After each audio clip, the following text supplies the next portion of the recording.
कलिकाल भुजंगमावलीढम निखिलम धर्ममवेक्ष विक्लवम यः जगतः पतिरंशतोऽवतीर्णः स शिवच्छत्रपतिर्जयत्यजेयः.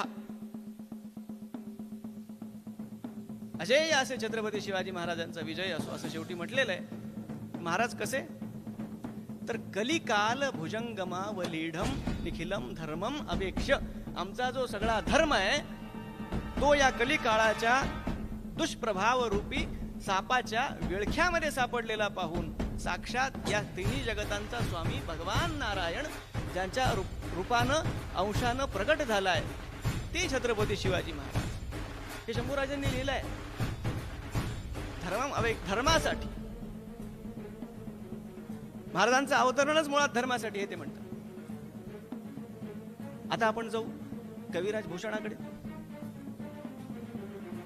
हाही स्वतः प्रत्यक्ष रायगडावर उपस्थित होता. बरं, स्वतः महाराजांच्या सोबत राहिलेला. उत्तरेमध्ये राहणारा तो महाराजांच्याकडे आला. त्यांचं सगळं त्यांचा गुणोत्कर्ष ऐकून प्रभावित होऊन आला. तो स्वतः म्हणतो दशरथ जुके राम भय वसुदेव के गोपाल सोही प्रगटे साही के श्री शिवराज भूपाल. दशरथनंदन जे भगवान श्रीराम आहे, वसुदेव नंदन जे भगवान श्री कृष्ण आहेत, तेच शहाजींचे पुत्र छत्रपती शिवराय आहेत.